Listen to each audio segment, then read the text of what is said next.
following show contains adult content. It's not our intent to offend anyone, but we want to inform you that if you are a child under the age of 18 or get offended easily, this next show may not be for you. The content, opinions, and subject matter of these shows are solely the choice of your show hosts and their guests, and not those of the Entertainment Network or any affiliated stations. Any comments or inquiries should be directed to those show hosts. Thank you for listening.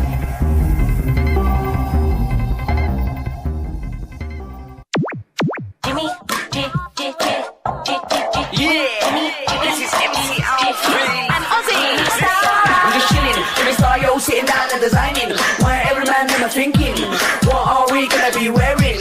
Yo, I'm a Liverpool MC, you can't test me. Big up the girls inside the party, let's get down to crazy Jimmy. Big up myself and known as Alfie, the one and only, the Turkish MC. Always love the clothes of Jimmy. British punk, yo, wanna be Jimmy Star, new celebrity. We'll take you out to Jimmy Stars. Hey ho, what's up everybody? Welcome to the Jimmy Star Show with Ron Russell, bringing you the good times in music, fashion, pop culture, and entertainment. We've got a very fun show for you guys today. Before I talk about who's coming on the show, let me say hi to my cool, outrageous man about town co-host Ron Russell and Astro. He is at my side all the time, no matter where I go, no matter what I do. He is absolutely my dog, and I love, and adore him. He's fabulous. He's my pal. He has such a personality. He's like a human. He understands human words too. Yep. And he loves traveling with us. Yeah. He could be sleeping at the foot of the bed, and my leg could suddenly hurt, and I could yell out with "oh fuck." The minute he hears "fuck," he comes running over to me and embraces me because he knows I'm upset. See, he's coming. He heard the word. He's in my lap. He's fabulous. So dogs do understand words. They are signals. Okay. He loves traveling with us. This weekend we went to Idlewild, which is way up high in the mountains, and we ate at a restaurant called Hemingway's, and he sat with us, and he just loved every minute of it. It was nice. It was 111 here in Palm Springs, and it was 75. Yeah, like between 75 and 80, depending on the time of the day. So it was just delightful weather to have. Yeah, we had a really good time, so it was fun. So today, you guys, we have very fun guests. Our first guest coming on is going to be Bear Fiorda. He's our first MMA fighter coming on. He's also a good friend of ours, and I think it'll be a lot of fun. He also hosts a show that's on K4HD Radio, which is the sister station to W4CY. Then we have actor, writer, and producer Jim Pittock coming on. You guys, anybody who likes Christopher Guest films will know him because he's in all of them. One of the big ones is Best in Show, about the dogs. But he's in all the big comedies. He's also been in some huge films like Lethal Weapon 2 and Independence Day. And he's also written some huge films. He wrote Tooth Fairy, starring The Rock, and a couple other big films and TV shows. So I think it'll be a lot of fun having him on today. So I'm excited that we're going to have a good show. I also want to remind everybody that my book, Pop Goes the Collector, is out. It's on Amazon. You can get it in paperback. You can also get it in paperback and on Kindle. And if you want an autographed copy, message me on Facebook or Twitter or Instagram or someplace, and I'll send you. I can send you one that way because I've got a bunch of copies now at the house. And so I want to thank everybody for all the support. And my last big announcement is Metal Earth, Metlerth, the sci-fi animation project that you see all over Facebook, has launched an Indiegogo campaign. It's going to be really fun. So please, if you want to donate, they got some great perks. And you can just plug in Metal Earth on Indiegogo. It's one of the top campaigns on there. And Ron is going to say something now. What are you going to say? Has anybody out there got a good shaver? Face shaver. I had one for years and it broke. So I'm unable to shave. And I look like an old man with this beard. And Jimmy hates it. And I need to go, after the show's over, somewhere to buy a shaver. Now, the one I had was a crappy one. It was expensive, but didn't work. It didn't cut my beard. It was a nightmare. 2 hours I would and I still had beard. So if you have a shaver, electric shaver that you think is fabulous and that it cuts a beard that's thick, please let me know. I would be very happy. I also have another cool announcement. So I want to give a shout out to Mark Love Rush Schneider. We love him. We're doing another 90s show at the very first week of August. And he has been such a charmingly fabulous guy. And he knows how much I like boy bands. And so he has scheduled one of the members of the UK boy band 911 is coming on our show on July 23rd. And then on July 30th, we also have the boy band Let Loose coming on. Two huge UK boy bands. And so I'm super excited about that. And the same day that we have the Let Loose guy come on, we also have Lady Lake Music's artist David Martinez coming on, who hasn't been on in about 4 or 5 years. So I'm looking forward to that because we've been playing his music lately, and he's a superstar. Also, the rumor is he's a good kisser. Who? Mark. Oh, he could be. He tags me in everything, and they're doing a whole bunch of great stuff. And all the artists that he works with, I've become very friendly with all of them on social media and Instagram and Facebook. They're just great people. And their shows do fabulous. We bring all those people on that he works with, and we get huge numbers. So he's a great person. He's a wonderful, wonderful soul and a fun guy and a sweetie pie.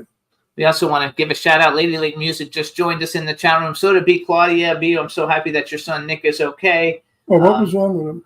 He was on an island someplace that had a big fire, and the whole island had to be evacuated. Oh. Like Gilligan's Island? Someplace in in Europe someplace.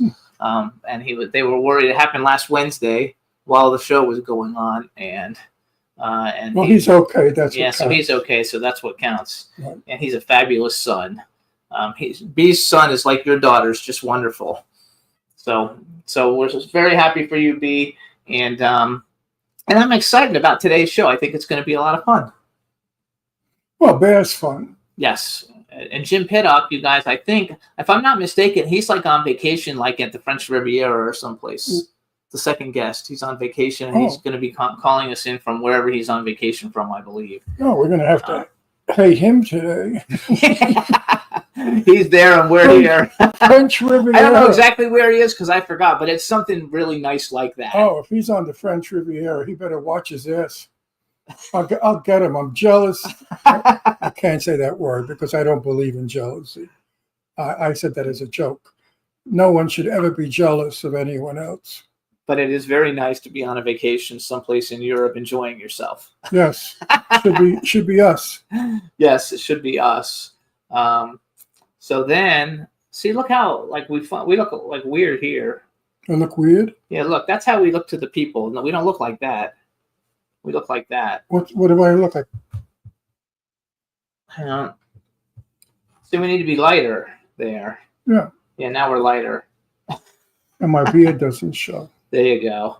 Okay. So, Nashvi says the light's very bright. Okay. They say the light's too bright. No, Okay. it's not. Anyway, No. it'll adjust itself as we're getting going on. So what's up, everybody in the chat room? We're gonna have a fun show today. Ron and I I've been watching a lot of Tubi movies lately because there's Wait, nothing stop. to watch. Whoa. You kind of put yourself in this frame. What do you mean in this frame? Or move the camera.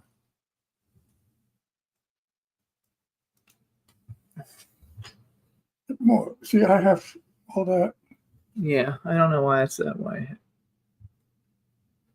The camera doesn't really move with you very well. Okay, that's good enough. As long as I can reach the computer so I can keep things going, we're good. Because when you go into that thing to write, Yeah, I you're moved. off camera. Right. Oh, well, in my day, that was a no-no. But today, anything goes, That's right. so it's okay. Also, what else is going on? There's a lot of cool things going on, but I can't remember all of them. But lots of big stuff, you guys. Did we book that trip to New York? And No, we didn't book it yet, no. so we lost it. We lost it already, because that's why we haven't booked it, because I couldn't find it again. So I have to, because that took us almost 3 hours to get that, so I have to fucking do it again. There are no longer non-stop flights anywhere. If you live on the West Coast, you cannot get to the East Coast on a non-stop. Maybe out of LA, but who the hell wants to drive 2 hours to LA to take No, there's not one from LA either. not from LA. So what's going on with the airlines? They're really taking advantage of us, and we're putting up with it. They're charging us extra for seats, for luggage, for meals, for everything. It's insane. A ticket that starts off at $300, when you're done, winds up to be $700. And no non-stops. They shove you all over the country. And you have a 2-hour wait here, an hour wait there. It's bullshit. I don't have hours to give away. I don't have 2 hours to sit in an airport in the middle of America because they don't have a full flight. Bullshit. They have full flights. Every flight I've ever been on was 100% filled. So I think Donald Trump better do something about the airlines. That's the next thing I think he should work In on. the chat room, they say they don't like flying. It's like going to a bus terminal now. It is. A subway in Manhattan is even more luxurious. But I mean, it's terrible that we have to. I have a bad knee. I don't, I'm not I have a healing knee, and I can't do 8 hours to Pennsylvania, Florida, or New York. When I used to do 4 hours, 5 hours with tailwinds.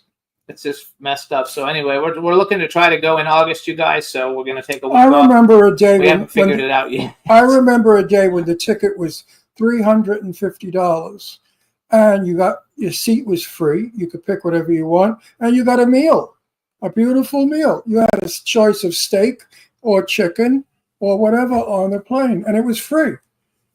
Because Not anymore. The law was that any flight over 6 hours, they had to feed you. Lady Lake says travel used to be elegant and courteous, but no more. Oh, I used to get dressed when I flew. I wore a jacket, a suit, and a tie. Especially Spirit Halloween. Don't go on that one. I mean, not Spirit Halloween. Spirit Airlines. Spirit Airlines is like the worst out of all of them. I've seen people on the plane in pajamas. How dare they go bedroom slippers and pajamas? They're on an airplane. How disgusting. Yes. The day that I went on an airplane, women wore hats with veils and gloves and beautiful suits, and everybody got dolled up. And that made the airplane beautiful because it was elegant. And later on in the 60s, we had the upstairs nightclub in the airplane. You went up the spiral staircase, and there was a piano up there. And they played the piano, and people would sing along, and you'd have cocktails and smoke. I mean, flying was wonderful. Now they pack you in like cattle. They treat you like shit. I mean, I've had the weirdest stewardesses or whatever they're called. Flying back from New York. No, from where we were? Dallas to Palm Springs on our last trip. I had a sex change for a stewardess. She was beautiful. She was very sweet, very nice. But I never thought the day would come when a sex change would be a stewardess in an airplane. Never. Either way, it was terrible. The traveling is terrible. It's not any fun. And my dad worked for Delta Airlines, so I flew for free till I was 21. And I never rode in anything but first class. And they used to serve us with real silverware, real plates, and you would have steak or chicken or something. So and champagne. I had it when it was really good because now you go and it's just terrible. So I can't stand it. I was on the maiden voyage of a 747 from New York to LA in 1960 something. And the plane was bigger than an apartment house. And it was wonderful, elegant and beautiful. And just flying was a pleasure. Not anymore. Now I dread it with a passion. He also doesn't like to fly to Dallas, and almost every flight wants to take you to Dallas. And it's the biggest airport you've ever seen. And they shove you on a train, and you got to take a train from depot to depot. Get out of here. What do I look like to you? 85 years old on a train. Fuck off. So I like to fly in and out of Salt Lake City. What happens is you leave you leave Palm Springs and you go to Salt Lake City.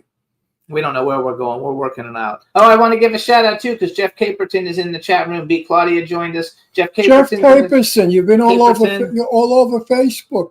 And now he's on TikTok, you guys. So follow him on TikTok. He joined TikTok. He's on TikTok, and Jeff and I have a movie carnival that's coming along really, really nicely that we're going to be working on soon. And so lots of cool things going on with Jeff and I. And we're also going to be doing another movie called Cry Havoc. So Jeff's a busy guy. He's always working. Busy guy. Busy guy. Yes. Let's see. What else? You fainted. I forgot because it says studio chat 3 people. Does that mean me? Oh, there, Bear's here. Okay, that's what I was wondering about to see, like if Bear was here or not. So I think real quick, you guys, before we do anything, we're gonna do a quick music break. We're gonna play a song by David Martinez. It's called Fast and Hard. And David Martinez is coming on at the end of the month. It's going to be a lot of fun. I'm very much looking forward to it. So enjoy Fast and Hard. When we get back, we'll be with our first guest, MMA superstar Bear Fiorda. Enjoy.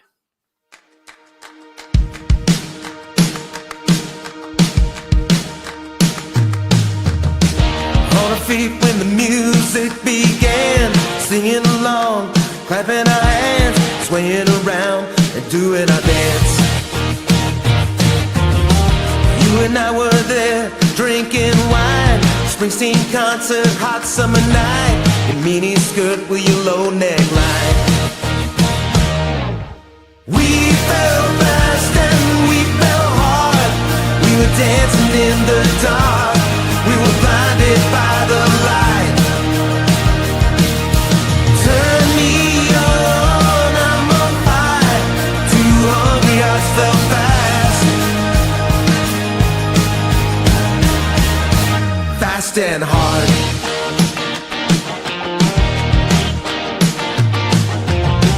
When the music ended, we sat, talked for a while, and we laughed. I knew I had to take a chance before I could use my best line.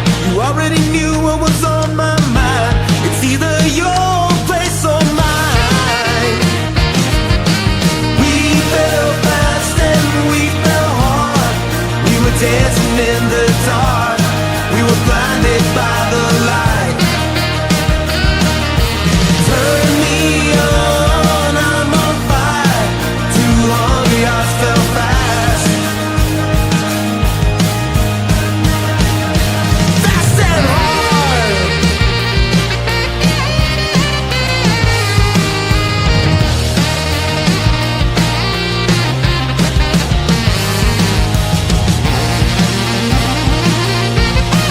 Oh baby, we fell fast and we fell hard.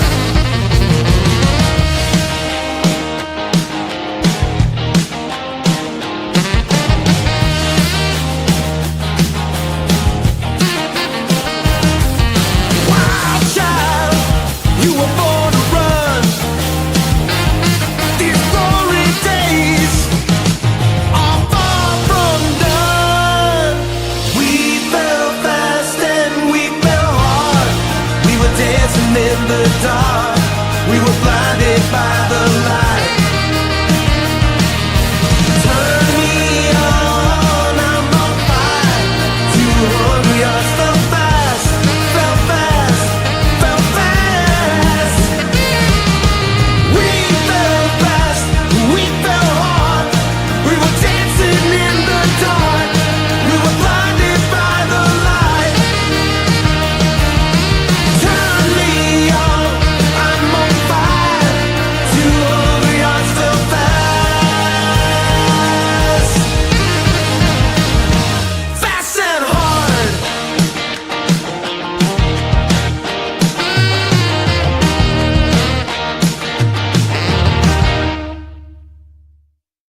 Hey, everybody, that was David Martinez, Fast and Hard. He is literally one of the best rock and roll independent artists on planet Earth, you guys. He is so good, and I'm really looking forward to having him on the show at the end of the month. We also played one of his newer songs during, I don't know, sometime recently, and I just love his music. He's really good, so kudos to him. It's really fun. What I like about his music is he has the same beat that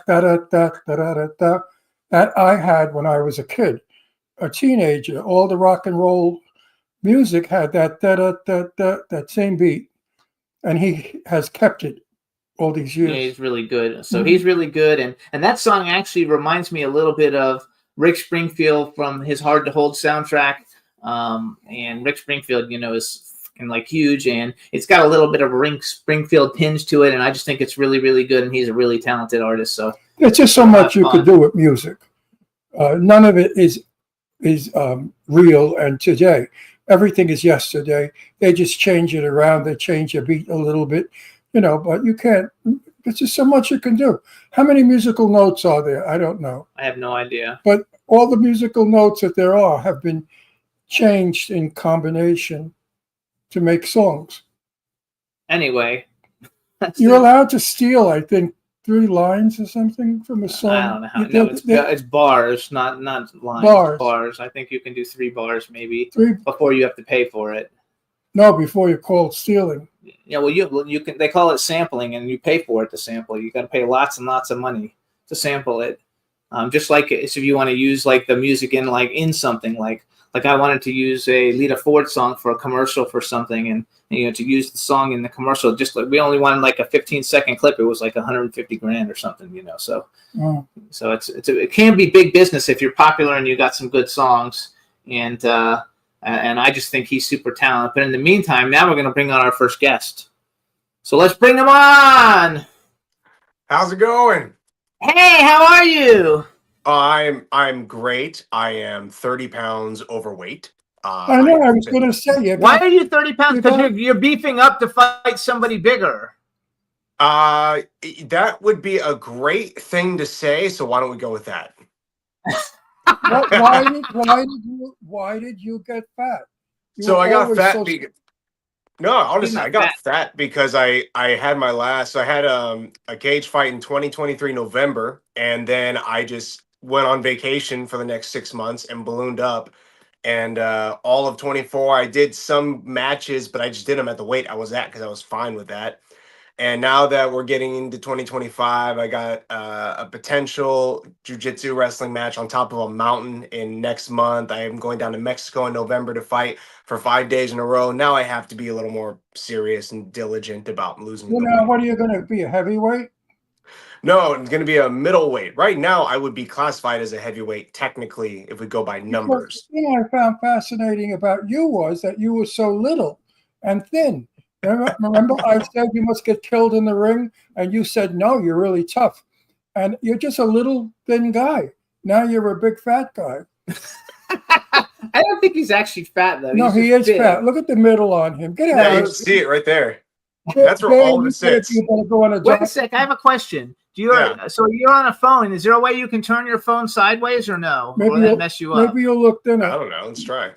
See if you can turn it sideways. That way we'll have a full picture of you instead of a half picture if your phone turns. There we go. I mean, you're still handsome. Oh, he's Well, gorgeous. You're still handsome. Thank you very much. I appreciate that. For a fat man, you're handsome. I get so my Meanwhile, my what's significant her other name? feels the same way. What's her name? Who I love? What's her- Summer. Summer. Summer Yeah. lost all that weight, and Summer looks. Oh, no, you're Summer lost weight and so did Alexis. You're talking about Lexus. I'm Alexis. talking about Yeah, I'm Lexus. a manager. Lexus is one of the most beautiful women in the world, and now that she's thin, she's breathtaking. So learn from her. Go on a diet. Well, I'm going to be after you. They now. said you have a great smile in the chat room. They love your I smile. have to tell you, when he's Thank you, skinny, guys. when he's skinny, he's movie star material. When I first met him, I said to him, "You are the handsomest fella I ever met." And now I have to say, you're the fattest, handsomest man. So wait, we got to do a real actual intro. All right, I'm going to ride you until you lose weight. he's going to lose weight. It's not Uh, healthy. it's okay. I need the motivation. Thank you. Overweight, I care about you. Otherwise, I wouldn't give Yes. a fuck, right? I mean, Yes, I said, exactly. get to be 300 pounds, go in the circus. I don't care. But no, you're so stunning when you're skinny, and really your features come out. Your face is so cheekbone and chin, everything just gets so dimensional. Now you're sort of, blurry. But folks, if you saw this guy skinny, You can see him skinny, you guys, by following. Let me introduce him first, and then we can talk Yeah. about what people can see him. So, all right, everybody, now we want to welcome to the Jimmy Star Show with Ron Russell, MMA fighter, TikTok superstar, big on Instagram. He also hosts a popular podcast called The Behind the Scenes, and it's on our sister station, K4HD Radio. So that's the sister to W4CY. Bear Fiorda, hello and welcome to the show. Woo! Thank you for having me, guys. It's actually really, I wanted to be on a show for some time, ever since we had you as our first, one of our guests on our show on the sister network. I would very much have wanted to come be a part of it. And so far, this has been everything that I have imagined it would be. I have been laughing the entire time. You will laugh the whole time. We will have a good time. I lost 20-something pounds, and I look like shit. Right now, I look like you know who I remind myself of? Remember years ago, the comic with the guy in the grave? The comic with the guy in the grave. The skeleton was a comic, a horror comic. The guy the Tales of the Crypt. Oh, Tales of the Crypt Keeper. That's who I feel I look like, the guy from the Tales of the Crypt. I'm too skinny. I got to gain back my weight. He had knee Yeah, surgery. I've heard that as you get older, you want to put on a little bit at a time so it helps you keep your features. You don't look gaunt. Yeah, and he had knee surgery. It's just Listen, killing Bear, I'm 85 years old. The fucking features went gone with the wind. You don't look 85. I'm going to put you at like 70, 60. There you go. I'm 85, and I'll go in the ring and beat the shit out of you. So you guys listen. Because I fight dirty. I'm from Brooklyn. I Oh, learned to fight. absolutely. I learned to fight in the streets. Meanwhile, remember once when I asked you a question? I want to ask you again. What if you ate bad fish and you had diarrhea, and you had to go out in the ring and fight? What do you do? Use it to your advantage. I mean, listen, if it comes out on the mats, they're going to stop it. But if I'm on top of the guy and it happens, I can at least pretend like nothing's wrong, and he's going to sit there and deal with the smell, you know? You could shit in his face, and it's okay. It'll be okay for at least a couple seconds. Once they figure out what the problem is, they're going to stop it. But for a couple seconds, I have a chance to win. You know, I don't see you that much anymore, and I'm sorry because I really like you and I miss you. I miss your humor. You know, it's wonderful when you can do a joke on somebody and they feed you back. That shows a good personality. Some people get offended, and they get rude, and then they get evil. But you always have a great sense of humor. You know, here's the thing. There's always that sense of I'm the guest. I want to make it a good show for you guys. I'm trying to be responsible and do my part here. You're helping me. You're giving me a platform. So why am I going to be a giant asshole to you guys? I'm also a host. I know what it means to be on your end. I have empathy there. And then I have spent all my time being a monkey in a cage for the people, basically dancing around with another person. I've been an entertainer for a decade and some change. So it's just, I know the role. I love the role. I have a good time, and you guys are fun. Sometimes I think people take But advantage of. You know, also when you get there. admitted to me once that you like to beat people up. Well, yeah, there's that. It's a great pastime, honestly. When it's legal, when they agree, I want consent, of course. So wait, let's brag a little bit. So you guys, Yes, let's brag. first of all, you want to follow Bear on his Instagram. It's at Bear Fiorda. He has like 300-something thousand followers, I think. On TikTok, he's at Bear Fiorda. He's got over 1 million followers, and he actually puts videos, teaching people how to do stuff, which we'll talk about in a little bit. How to beat each other up. How to do stuff. He's a second-degree black, and I don't know if all this is real because I took this off the internet. Second-degree black belt in Taekwondo, third degree. Third now. I got the Okay, paperwork. third-degree background. He's a mixed martial artist. He's an instructor of Taekwondo, Jiu-Jitsu, Hapkido, and he's a competitive MMA fighter who's been basically like recuperating. Really, right? You've been recuperating since you had a little injury. What happened? Well, it's not so much an injury. I got my last fight. I'll give you the story 'cause it's hilarious.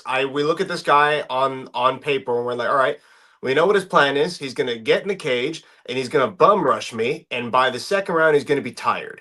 We expected this. We planned for this. We had this all in black and white ink for myself to follow along with. We get to the cage. I walk inside and I feel great. I'm dancing around. The cage locks, ref says go, we step in there, and I look at this guy and I start moving around him. I touch him a couple times, I kick his leg a couple times, and then for some reason, I think he's a snake charmer. I just stop and look at his eyes. I just stop him. just deadpan at him. And I think he didn't know what I was doing because he stops too, but his brain worked a half second faster than mine. He's like, oh, he's not gonna do shit, and just punched me really hard in the face. And it was called a flash knockout, where he hit me, I went out, and then I came back. And as I'm coming back to myself, like on the corner of the cage, trying to stand up, and this guy is still just over and over and over. Of course, he's trying to win. And but right about the time I get my footing and I'm able to, under my own power, stand up, the ref comes in and pulls him off me. And because I went out, they gave me a 90-day suspension under the impression that I'm going to go get an MRI scan and confirm that I don't have any brain damage from the incident. That then parlayed into my 90-day suspension plus whatever 365 minus 90 is of a vacation where I got really, really fat and did a couple of smaller competitions in between. So injury, less of an injury, more like just a tragic accident that I then kind of took advantage of, and now I'm trying to get back in the swing of fighting in the cage in front of a live audience. I love it. Now, how do you? Wait, hang on. Where can I find this guy? I've got his Instagram handle if you want. I'll take care of him. Okay. You won't mess with me. Oh, send some people You know after why? me. You know why? Uh, I'm from Brooklyn. And anybody from Brooklyn, you don't fool around with, because you know what? I could have 10 guys out there beat the shit out of him. well, that's what I was thinking. We'd send a posse over there, you know? Meanwhile, how's Summer? Summer is yeah. now. What is Summer to you? I'm not allowed to say. So what am I going to say? She's my better half. She's my significant other, my partner in crime. Oh, she's coming on. Yes. She's So coming on. how's she doing? I think she's doing excellent. Like you said, she's dropped a lot of weight, so she feels physically better all the time. She's still got a back injury from when she broke it about a year and some change ago, so she's still kind of on the mend from that. Mostly it's tissue damage, not bone related anymore. She's working on, God forbid, so many different projects. I lost count at this point because she's got companies Oh, I know like she's a genius. Lifetime, ESPN, Bravo, all these people like, hey, do you have an idea for us? And she's like, well, I would like to work with your company. So yeah, let me find an idea for you and get the people together to do it. So there's been a lot of running around to sort that out. But her and my manager, Alexis, have just been working themselves all day and night. I have to schedule Fabulous. time with either one of them to get Yeah, time. They're both fabulous. We love them both. I love Alexis. Alexis. I really do, because We talk to her the most. Yeah. I can't stop looking at her face, because she has the most beautiful skin and features. She's just breathtakingly beautiful to me. Mm. And I don't like dark women. I always like blondes. Like Summer would have been more my type. You know, Summer's sexy and blonde. Right. But Alexis is really beautiful. Jeff Caperton in the chat room says he can send some friends of his over to Huh? help. Oh, thank you. And you know what's nice I'll pay about for their flights. what's nice about Summer and Alexis is they're beautiful women, but they're not cunts. Yeah, I like to think so. I mean, I'm a biased party. I'm Alexis' friend and Summer's my other. I could be as mad as I want and still defend them and be like, nope, they're not cunts. That's a good But see, point. we're on the outside and we think they're fantastic. Yeah, but That means more. Summer has you wrapped around her finger. Yes. I don't care what you say. Summer says jump and you jump. I asked how high first, to be fair. Yes, I do too. What? What? No, Yeah, she's I done wanna- so much for me, you know? So Oh. I also want to brag some more. So not only, okay, so you do all these things, and we'll talk because you have a free MMA where you do MMA and teach kids and stuff, but you Yes. also have done Los Angeles Fashion Week, I think at least twice, right? Modeled in Fashion Week? I've done Los Angeles Fashion Week, 3 events, and I've walked for 5 different designers, and then a handful of other fashion walks and events as well, like LA Fashion Closet, and one for the Stars Fashion House in Los Angeles as well. Yeah, Those we love that place. We went. Yeah. We put on a red carpet event there, and it was fabulous. So what did you model? Extra large? You know, I think the problem with me getting fatter over the period of time is that they started out having clothing readily available for me. I could just show up, put it on, I'm good to go. And then as I put on weight, they're like, you should come in for a fitting beforehand. And they show up and then they have something that kind of works. They may have to tailor it a little bit just to make sure it looks good on me when I walk down the runway. And in my last one, I think my last one was actually for Jacob Myers, the For the Stars. Yeah. He put it on me and it's very obviously cutting into my body, but he's just like, fuck it, you look fine, and just send me on my way. So yeah, I would say an extra large would be great. I'm rocking a size 36 waistband right me. now. That's the That's- highest I'm I've a- been in a I'm a long 30 time. I'm a 36. I love that Wait, For the wait, wait. Stars I modeled in New York for New York Fashion Week. in New York Fashion Oh, that's a Week. big one. I was the only model with all the young guys. All the young guys had bodies of death. They were all muscle-bound, physical, culture guys in Right. bathing suits. Okay, they sent me my bathing suit. I was in the dressing room, and they sent a small. I'm not a small, and I'm quite endowed. So Oh. when I put the bathing suit on, I look like a cheap trick. That was the point, maybe. I don't know, but I had to walk the runway in that small bathing suit with one of my testicles, I think, falling out, slipping out a little bit. They wanted to leave nothing. spectacular. to But the you I know love what? imagination. All the women went nuts when I was walking on the runway. I wore boots. I had cowboy boots, that little teeny bathing suit, and no shirt. At about 80 years old, I think I was. Yeah, I was about I think 80. I was 80. And the idea was that underwear could be worn sexy by an 80-year-old By any age, or all any ages. age. You know what? Do you feel like you proved that? Yeah, he proved it. He looked great. Well, I was fat. I mean, I was a lot of There you weight. go. I was 220 pounds. So I didn't care for what I looked like. Everybody else thought he looked great. And they gave me that small bathing suit. And the guy that designed the bathing suits, when I came out of the dressing room, he said, does that work? He looked at my crotch. He said, does that work? I think because I'm 80, it doesn't work. Of course it works. Oh, I thought he meant the bathing suit. Fit I you. would have thought he meant the clothing, honestly. Yeah, I know. That's what I thought too. He was actually hitting on you. I don't know if you You took him know up on me, the I offer. turn everything around. Jeff You know, Caperton says nuts. I make everything into a joke. So also, you're a sports commentator at other fights, right? Yes, You have done that yes. too. My next event that I'm commentating on is August 9th at Dan Henderson Fight Night. Dan Henderson's a former UFC champion. He hosts fight nights every few months, and I'll be going to do my specialty there. And luckily for me, that he's one of my coaches, so I'm very much used to doing this for him. But yeah, I've done it for some larger organizations, one called Sparstar, which is going to have its own reality TV show similar to The Ultimate Fighter coming out. I had the opportunity, and I think we're still doing it, but they pushed back their dates to do it for a larger jiu-jitsu competition over in Vegas. And I believe that one's combat jiu-jitsu, which means they can slap you when they're on the floor, which is hilarious. So it'll be a good chance to talk about that too. But I've been doing it for a minute. It's actually what I want to parlay into post-fighting is being a talking head, essentially. And you understand how it I all want a goes. serious question. Yes. How did your MRI turn out? Oh, well, I'm no more fucked up than I already was. So What is it? I'm no more fucked up than I already was. I told you, I think what you do is dangerous, it is. and I think you should go in other areas. You're a talented guy. You're handsome. You could be an actor. You could be anything you want. Get the hell out of the cage, because it's dangerous. And how old are you now? 25? 26. I'm gonna be 27 here in a little bit.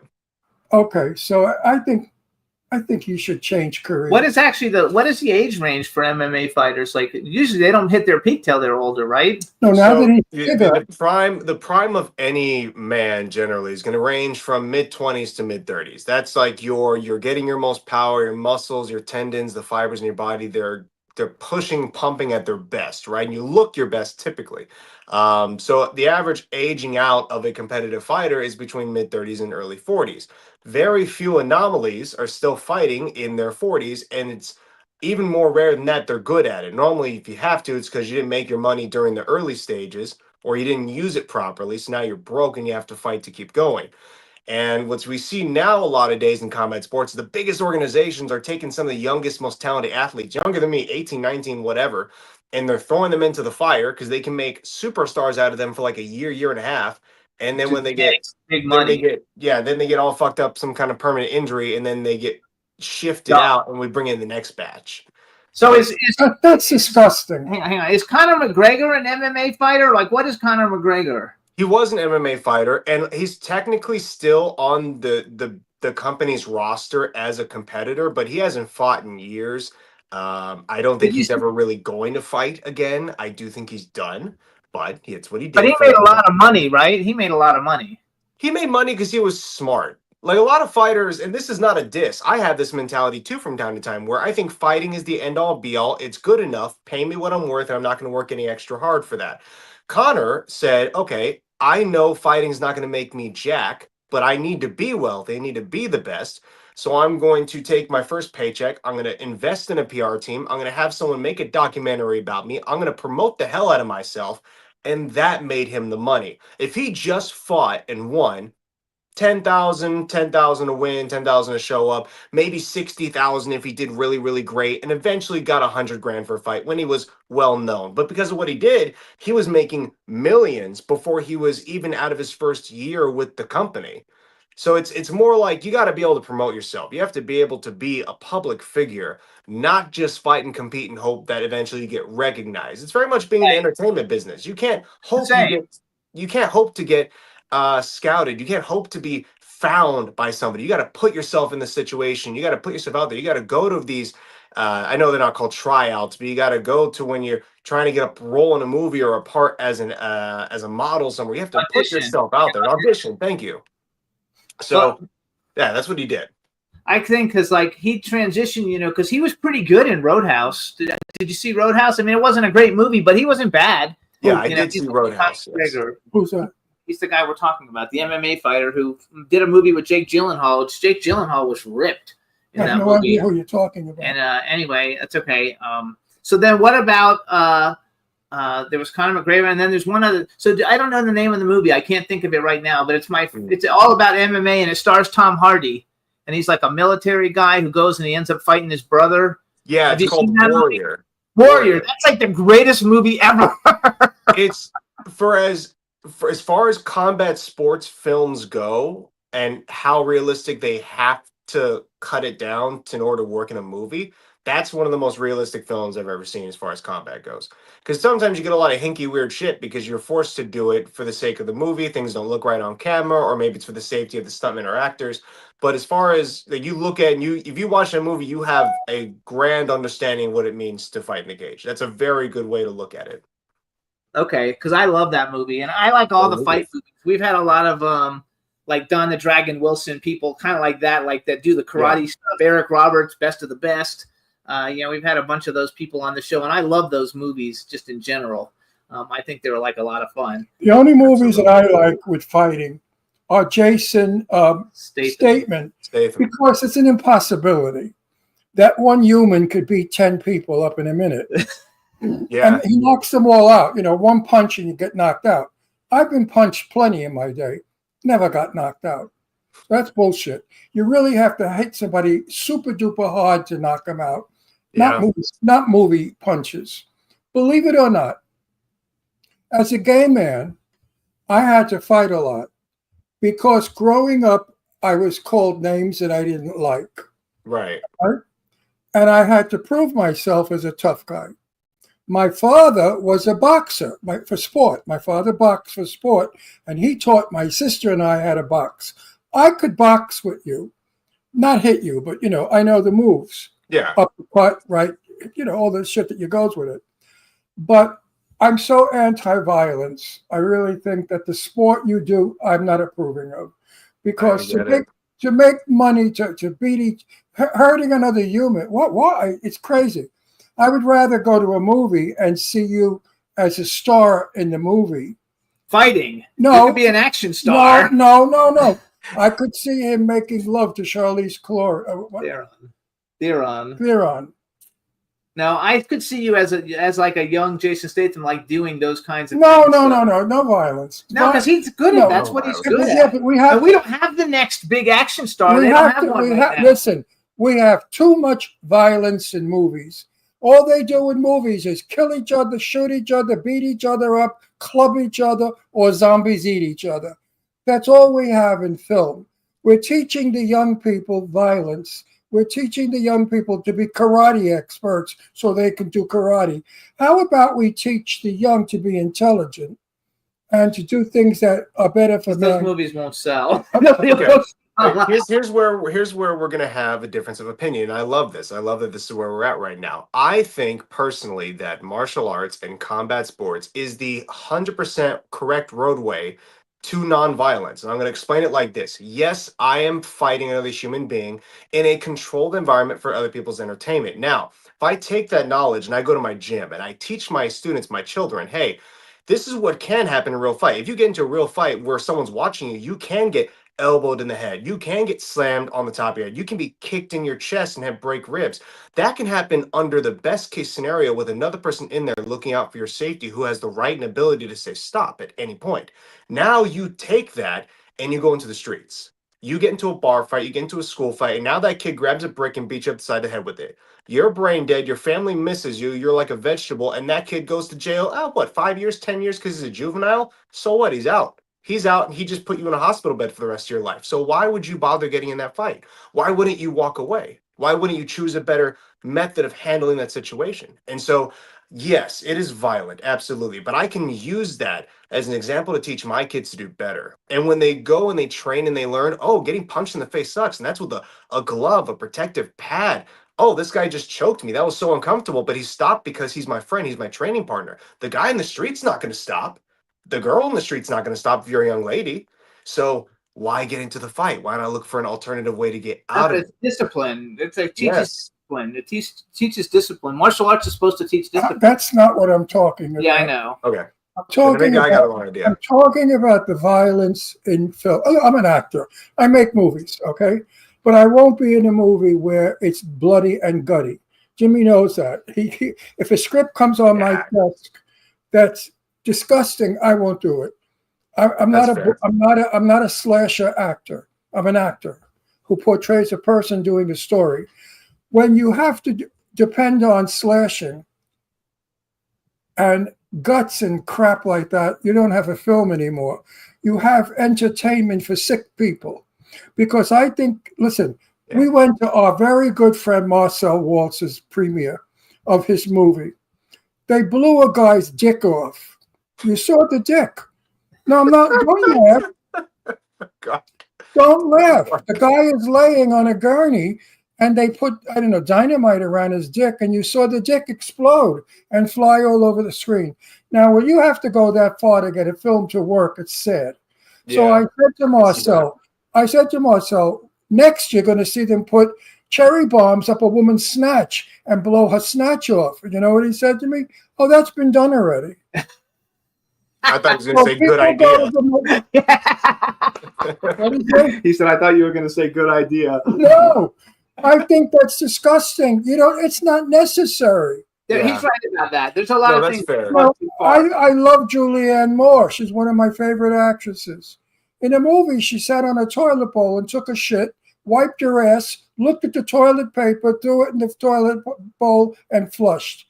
Ever since then, I can't look at Julianne Moore anymore because it was disgusting. Why was that in a film? What was necessary about that? And I feel the same way about unnecessary violence.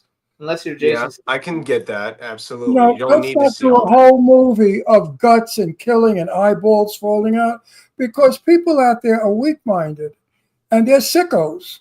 And they're doing that now in the streets. I like the martial arts film. So Best of the Best is like one of my all-time Martial favorite. arts is different. I know, but he's a martial artist, so that's why I'm But I talking wasn't it. talking about I know, but I'm him. changing the subject. I'm changing it. Well, Best of the Best is like now my you're gonna favorite bore. movie of all time. It's one of my favorite. We had a guy on recently, and he has a movie called The Last Kumite. You know, where like they're like fighting, and it had all these famous fighters in it. Cynthia Rothrock and everybody. I love those movies. I've loved them ever since I was a kid. Our very best friend, my best friend, and his is Sean Kanan. and Sean Kanan is in that Cobra Kai. He's Cobra Kai. Yeah. Yeah. But that's different. That's an art film. It's not I can't explain. There's story and substance behind it. It's not Yes. entertaining by way of graphic violence. or It's extreme just not violent. I can't understand how some people go to the fights, and when the man is bleeding and he's beaten up, they stand up and they cheer. How could you cheer the pain that man is feeling at that moment? I feel empathy and pity. So wait, when are you going back into the ring? Like, do you have any fights, big fights scheduled? Or No, he's going to go. He's going to be an actor.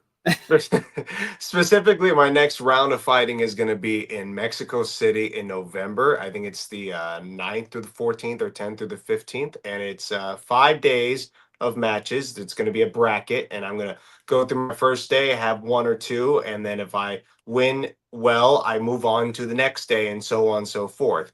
Even if I lose, I'm guaranteed at least a day or two because there's going to be people who lose their matches and then have to do like a sudden death kind of thing. Yeah, exactly. Yeah. Like in tennis, they do like original round, the main rounds, and then they have all the people who lose in the first round. They make a whole nother bracket for them to compete in.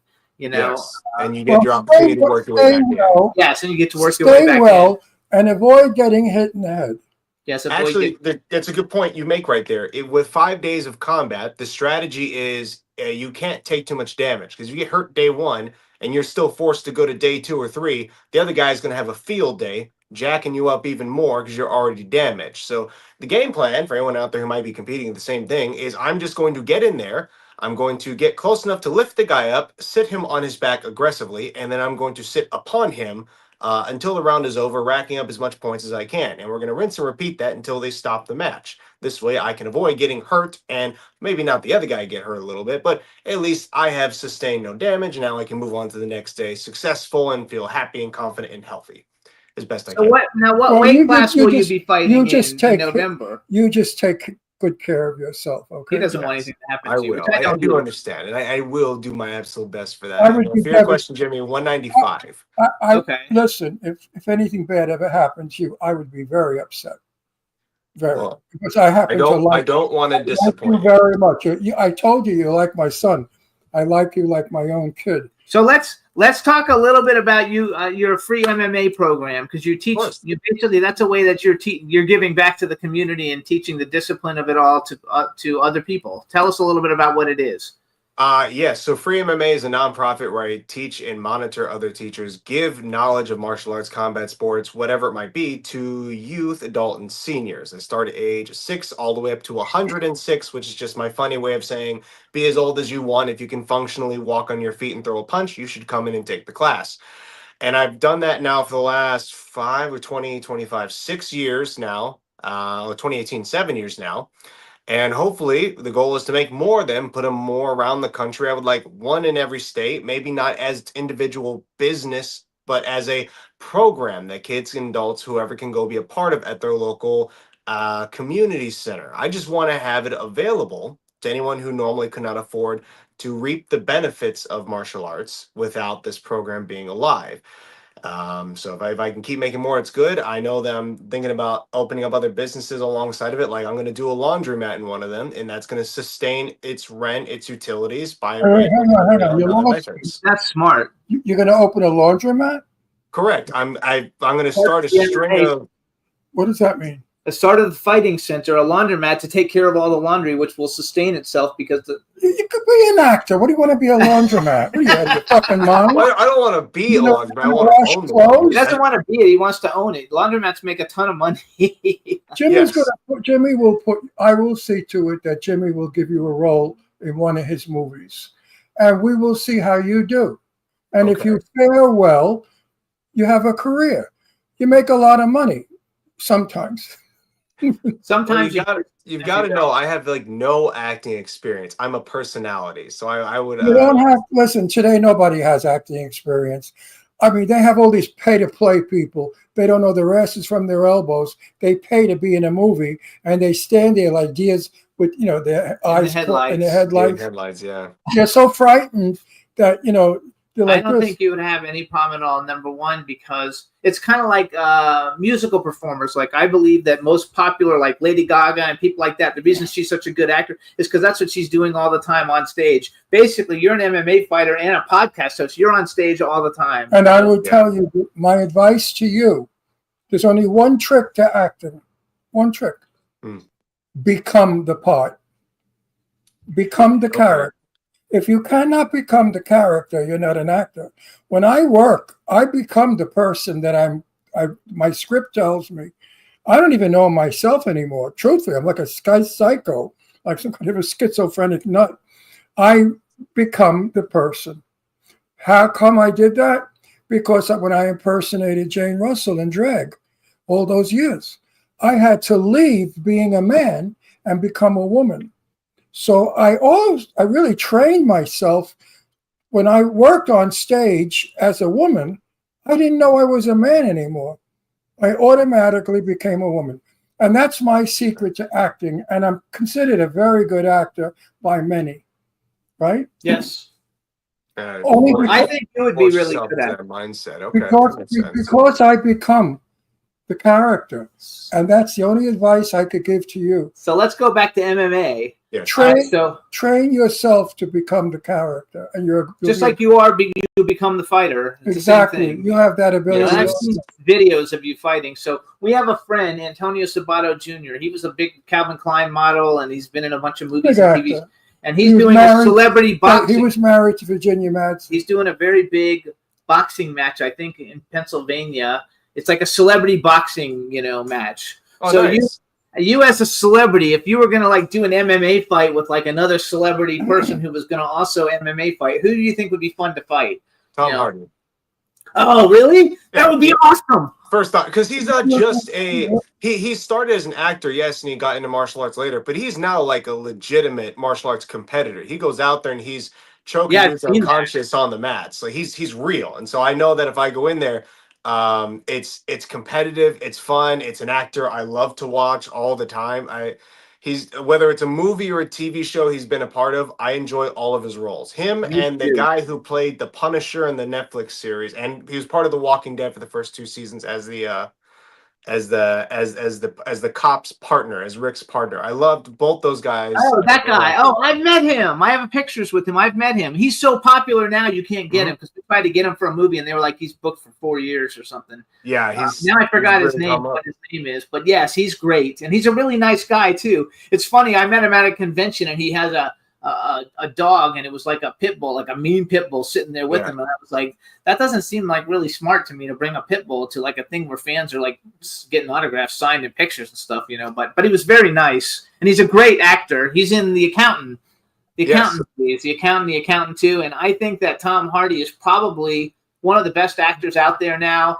Anybody who doesn't know who he is, besides the movie Warrior, that everybody should watch because it's really good. I when I'm watching on YouTube Shorts, they always have all these, or Facebook Shorts, they always have all the shorts of his very first fight in the gym with the guy who thinks he's so tough, and he says, "Yo, Paulie, where'd you get your stuff?" And did you ever have a fight with anybody, a fist fight? Yes. I don't believe that. Only once. I don't believe that. I don't care if you believe it or not. I'm not a fighter. He's not a fighter. I'm not a fighter. He's not.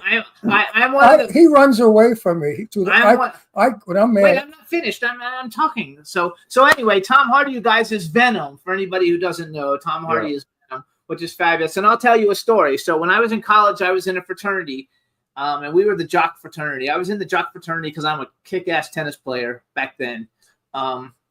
Matter of fact, I went undefeated in intramural tennis all 4 years I was there. I never lost, and I was the best player in it. That's good. That's incredible.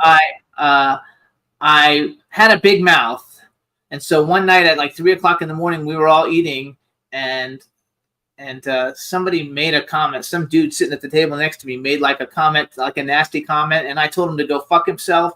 And he got up, and when he got up to stand up, 50 guys stood up behind me. And they were going to kick his ass. So I don't ever fight. Like people always just make sure I don't get hurt. That's good. That's good though. Support. When we have a fight, I say to him, "I'm going to kill you, you fuck." And I run after him and he runs through the house. I I don't Run do through the that. house screaming But I like don't a want to. girl. I don't I want. say, you little fag, your little girl gonna beat the shit out of you, Mary. Your little girl.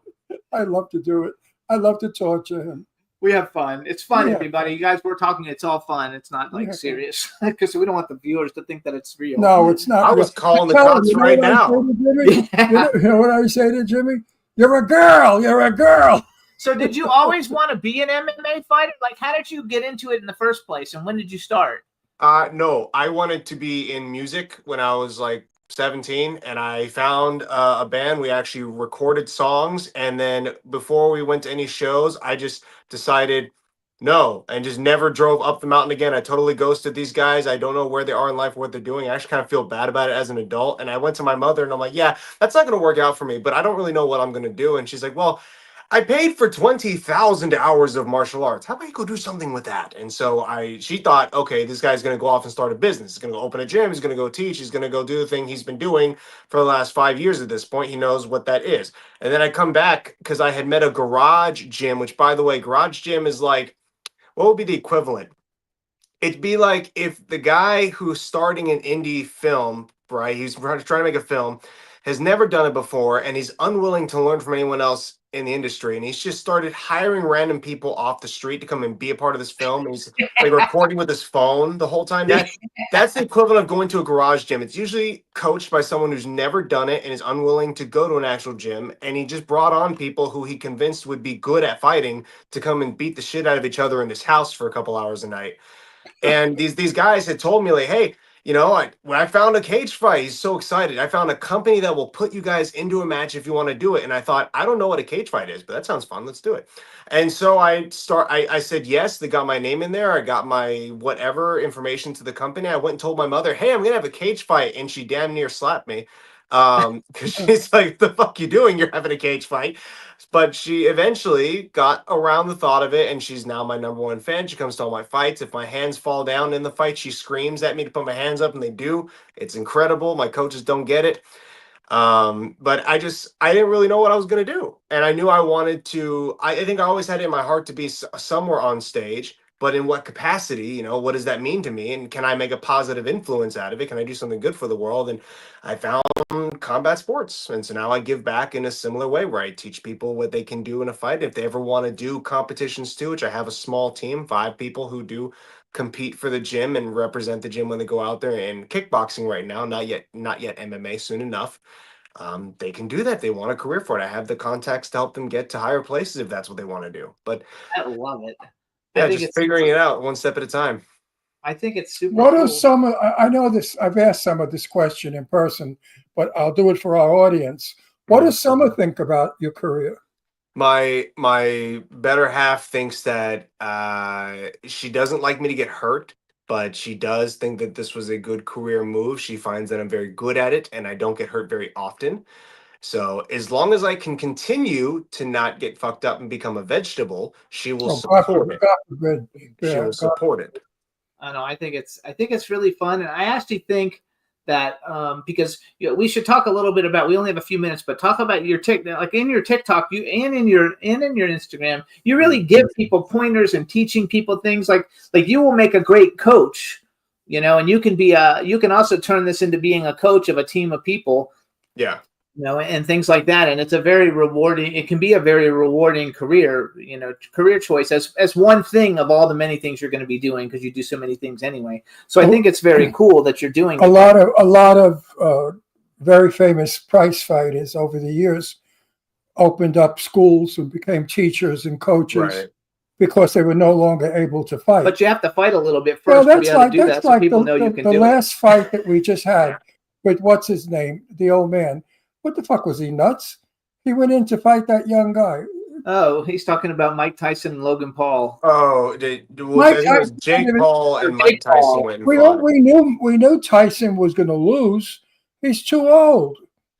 Yeah, I mean, people always speculate, especially when they look at that fight, because there's training footage of him doing really good in a sparring match. He's lighting the guy up. He looks like he looks better than he ever has. And then he goes out there and he basically fumbles it in front of the audience. Now, a lot of people look at it and think, well, he obviously took a dive. He must have been paid to make Jake Paul look good. That makes sense. Yeah. But what they don't take into account is how good was that training partner? How old was that training partner? It looked like another middle-aged man. Maybe he doesn't have the same level of experience. Jake Paul, for as much shit as I'll give him, is a young athlete with a lot of power. He will absolutely, if you give him a chance, put you to sleep. That's just going to happen. He's got the hands for it. So Mike Tyson's got that going for him in his mind. He knows he's 60 years old. He knows he's not going to move around the same way. I And- actually saw stuff Wait, online. hang on. Yeah. Did you know that I won the Golden Gloves? I think you did tell me that, yes. I won the Golden Gloves, and they were gold lame, and they came all the way up to here. You're so full of shit. I saw No, I something. don't think so anymore. That's an old joke. I saw- Wait, hang on. That's a joke I used to do in my show, I saw. and people would crack up. I said, "Oh yeah, they're gold lame, and they come all the way up to here." I saw stuff though online, and I don't know if any of it's true because you never know what you can believe. That like Mike Tyson had health problems right before the fight. He He's had like 100 years old. he had a heart attack. No, I read stuff that said he had a heart attack right before the fight, like literally, like right before the fight and stuff. And they didn't want to cancel the fight, so they kept it going and stuff. So you don't really know what's real and what's not real, but I wouldn't want to fight. I mean, Jake Paul's he's a big rich dude. Yeah, Okay. and that said, he's choosing to fight because it's another great way to promote himself in whatever businesses he's doing. He's smart.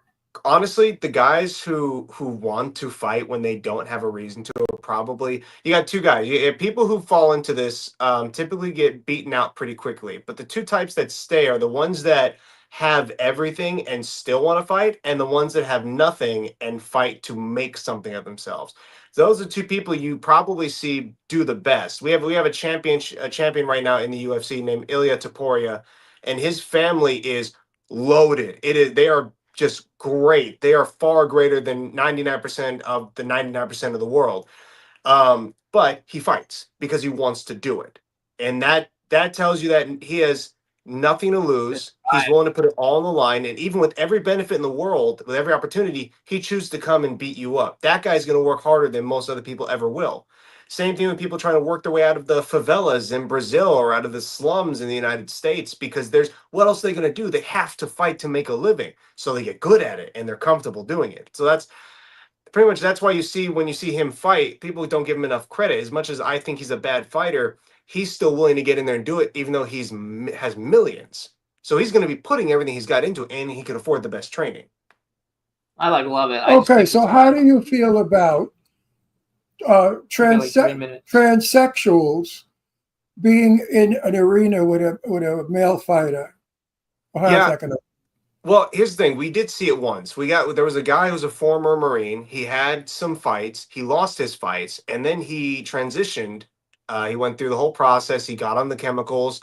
He basically went through. He was post operation, and he went and fought a young lady, and it was not a breeze. She messed him up for 3 out of 3 rounds, but he won because I say he. I don't know if that's disrespectful. She got the win based off points. She took her down. She stayed on top. She was smart, but kickboxing wise, she got jacked up. It was bad. So can it be competitive? Possibly. Is it going to be competitive most of the time, especially if we had a dude who was on a really good win streak and then decided to shift down because he felt a way about himself that made him believe that he needs to transition. So now she's fighting in the female divisions? No, I don't think that is at all fair at that point in any Also, capacity. it's different. Post-operative and before-operative is totally different. Like Yes. I know because when I was a great tennis player all through high school. Oh, well, you were really. And so I used to practice. I was at a tournament and I practiced with Bonnie Gadusek and Kathy Rinaldi. They were like number 2 and number 5 in the world of like Chris Evert, like Venus Williams and them, and I beat them. Yeah. Number 35 in the state of Florida, and I beat the best women players in the whole world. Yeah. So I know it's not fair because it's not. I don't mean the best for their age. I mean the best. The best Like, just across the board. right. Yeah. They were top 10 women tennis players in the world, winning Wimbledon and all those tournaments, and I beat them, and I was That's like nothing. because they thought you were a girl. No. So my point being, it really is not fair, and I think I just don't think it's appropriate. So I think it's something that needs to be not happen. But I think Yeah. that I thought you were going to say the trainees in the middle holding up the numbers, dressed in their bikinis. I didn't know you were going to say fighting. I thought you meant like because they have ring girl. I don't know if they have That'd ring be a girl. ring girl. I mean, you can They have pull ring that girls off. in it? Yeah, you can pull that off without having an operation if you wanted to. Yes, that's funny. All right, so so first of all, you guys, Bear's Instagram is at Bear Fiorda. His TikTok is at Bear Fiorda, so it's at Bear Fiorda on everything. Yeah. How did they find out more about your free MMA program? They can follow that page itself, which is at Free MMA Gyms with an S at the end, and that's the same thing on all platforms. No caps, no space, no nothing. There you go. So that's how you can find it, you guys. Actually, I'm going to keep you on a few minutes longer because our next guest isn't here, so we might as well not have me and Ron talking. We'll talk with you instead. Well, first, I want a message sent to Summer and Alexis. Give them a kiss for me. They're probably there someplace. Alexis is not here. Summer's in the back of the house. I will let her know, and I'll send Alexis a message. We really should get back to having lunch again. Yes, that'd be very good. We haven't done it in too long, honestly. Yeah. And thank you again, by the way, for having us over for dinner that night. It was beautiful. Oh yeah, that was fun. What? And when they came over to our house for dinner. They came to our house for dinner? Yeah. You prepared like this amazing Italian dinner for all of us. I did? He doesn't even remember. He remembers going to the deli. I don't remember you coming to our house. Yeah. You were fighting back and forth with Summer because I was trying to lose a few extra pounds before my fight, and you're like, he's fine, and you're trying to pile on more pasta onto the plate. Dude. They think in the chat room they're sending me messages. They think you'd make a great action hero in movies. So maybe We're one day. gonna save his life. We're gonna put him we're in gonna film. put him in something. We'll We're get gonna you in save something. me. Ultimately, All right, my goal is to make more nonprofits. So as long as I make the money to create that, that's all I care about. Good for you. That's very nice. All right, everybody, follow Bear Fiorda. We'll let you know when he's got things coming up that you might be able to see. Follow him on Instagram and TikTok, and the beautiful Summer that we've been talking about is coming on the show next week, so you'll get to meet her next And week. she's a great talker, and she's a smart woman. Yes, she So that's is. going to be a very smart show because this broad could run the country. Definitely. I think she does. All right, Bear, thank you. Say hi Bear, to everybody. Bear, We'll see you stay soon. well. Thank you Stay- guys so much. Take care. Bye-bye. Take care, baby. Stay well. Yay! All right, you guys. And So that was safe. Bear Fiorda. He's very cool. He lives here. They live near us down the street someplace. And now we're going to bring on our next guest. And our next guest name is Jim Pittock. I think that's how you pronounce it. So let's bring him on and see if I get it right. Hello. Very good. Yeah, Piddock, whatever you like. There you go. Are you British? You sound a little British. I am a little British. I lived in America for 44 years, but I still have this Moroccan accent. Yeah. Oh, there you go. Well, welcome. All right, let me do a little intro for everybody. All right, everybody. Now we want to welcome to the Jimmy Star Show with Ron Russell, actor, writer, producer Jim Pittock. Hello and welcome to the show. Thank you. We're happy to have you. This is my cool, outrageous man about town co-host, Mr. Ron Russell. And you're on vacation, right? Where are you? No, I'm not on vacation. I'm in my French house. I live in Provence now. I moved from LA about a month ago. Oh, you live there. Wow. He lives in Provence. That's nice. Yeah. Now I have no intention of speaking to you. In Provence and London, I split my time. I'm stuck here in the fucking desert, Palm Springs. It's hot as hell. 121 in sand blowing. Oh God, it's been I'd pretty much hot here. rather be in France. It's pretty hot here, but not that hot. That's Africa hot. Yeah. Yes. Oh, yeah. It's fair. It was like 113 yesterday. Wow. And it's going to get hotter in August, so it's going to be terrible. So we're very happy to have you on the show. I love where you are in France. Provence is beautiful. It's lovely. So now- How do you get now when you have to do a movie? You just fly to them because most of them are shot in America. I'm going to assume. Well, not really now. No, I mean, I haven't shot anything in LA for probably about 7 or 8 years. It's always somewhere else. It's in Canada or in Europe or A lot of people in Canada. out of state, wherever. So yeah, it came to the point where I didn't need to be in LA anymore, and I've always kind of had a dream of moving to the south of France. So after 40 years in LA, I made the decision. No, that's super cool. I've been there many times, but I can't imagine living, France. Yeah, me too. I love It's French. fun. I love it. So, Well, was they it- say the French people are not nice. They're very rude. I found that if I spoke American, they weren't so nice. But if I spoke Italian, which I am, it was a different treatment, totally different treatment. Yeah. do you speak French? I do speak French, not particularly well, but enough to get by. And they love it when you try. They don't care how bad it is. The people are very friendly here. I mean, what I've learned I bought this place, 18 months ago, and so finally moved here full time. I find they're more reserved than British people, French people. But once you break through, they're unbelievably kind. I mean, we've been welcomed with open arms, and people are so willing to help without any expectation of anything in return. And so, I'm not saying America is transactional, but so many places are transactional, and it's nice to find people who are willing just to be good for the sake of being good. I love it. I think I've always gotten along. I used to be a clothing designer, so like everybody liked me when I was anywhere in Europe, and we're like this podcast in England, like we're in like the top 10 TV film podcasts in England, so we're popular in your home, in your other native country that you go back and forth from. So it's a lot of fun. So you've been in everything and you've done everything. One of the things that I when I originally reached out to you is the fact that you're like in all the Christopher Guest movies, and I think those are the funniest movies that have ever been made. Well, yeah, it's a great group. I mean, it's certainly the funniest group of improvisers probably in the world. I think they've been called that by many people, including Ricky Gervais. I felt very privileged to be a part of that. And then I wrote with Chris. I wrote a film with Chris and a TV show. So I was very involved, and I ended up producing as well with them. So it's kind of been, one of those wonderful things that you fall into and you cherish. I mean, I'll always enjoy the memories of everything we did.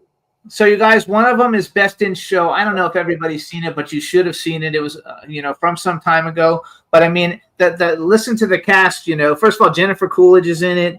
I love her. Jay Brazeau is in it. Catherine O'Hara and Eugene Levy from Schitt's Creek. You guys, this is way before Schitt's Creek, but they're from Schitt's Creek. Michael Hitchcock, Parker Posey, who's great. And then that same cast of people, a lot of those people did all the other For Your Consideration. I think isn't A Mighty Wind is a Christopher Guest film too, isn't it? Yeah, absolutely. Mighty Wind, For Your Consideration. Mascots, Chris and I wrote together for Netflix. Family Tree with Chris O'Dowd was a series we did for HBO, the BBC series, which I wrote with Chris and produced. We were also in. So yeah, I've done a lot of stuff with them. I love it. But Best in Show is probably my favorite because we're dog people. We only have one dog now because unfortunately 2 of them passed away not too long ago. But we love dogs. He's sleeping in the bed right next to us. And so that to me was like such a great show and kind of like a narrative of like the Westminster Dog Show, like how funny all the behind the scenes of how it all happens. And you guys are hilarious. I forgot who you do the announcing with, the guy from WKRP in Cincinnati, I think. Well, it's Fred Willard. Yeah, Fred Willard. The great Fred Willard.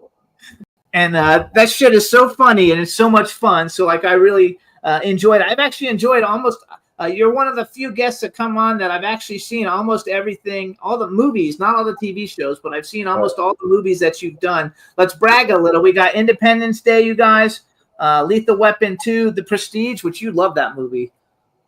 The Prestige. Remember the movie The Prestige? Anyway, you love it because we've seen it about 5 times with Hugh Jackman and Christian Bale and Piper Perabo and Michael Caine and everybody. The 5-Year Engagement. You also are big in all the comedies, because these are all like huge comedies.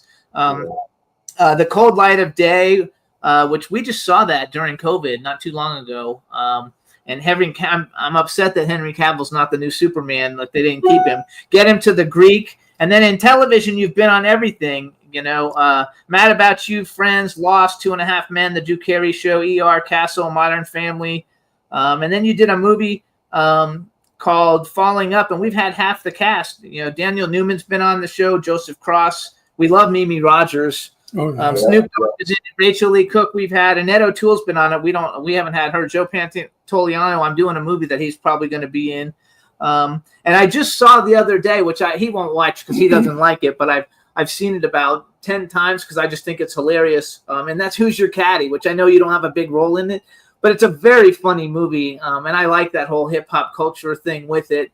And I actually know the hip hop actor guys. I met them all at the Source Awards many years ago, so I watched it because of that. I think it would be fun working with Jennifer. Was it? Yeah, Jennifer's great. She's one of the great improvisers. Jennifer Coolidge. Yes. Yeah. I love her. I just think she's hilariously funny. Now she's doing all the Discover Card commercials here in Yeah, America. and two friends of ours live in the same neighborhood she does. And they told us stories about her, that she was having her roof retiled. And the stories that went with it were hilarious. I don't want to tell because it's private stuff. But the stories that went with it were hilarious because she genuinely is a very strange woman in person. Oh yeah, she's completely bonkers. She's exactly like the character she plays, and She's completely. I mean, listen, she's got obviously an awareness that what she's doing. You know, I remember before a Mikey Win, she went up to Chris Guest, and I was standing there talking to Chris, and she said, "I've got two voices for this character," and she did one very silly voice, and then another very silly voice, and then Chris just went number two, and that was Yeah, it. well, she's a rising star, that's for sure. Right? she's She's a risen star. She's a risen star. She's getting to be very, very But popular. in the last like 3 or 4 or 5 years, I mean, she was always like popular back when she did all those movies, and then she kind of disappeared a little. And now she's like, I mean, every time you turn the TV, she's on, in America at least. Every time you turn the TV on, And you she's see her. lost a lot of weight, and she looks gorgeous. Yeah, But I her think new- White Lotus was the thing that everyone really, became aware Yes. of. Yes.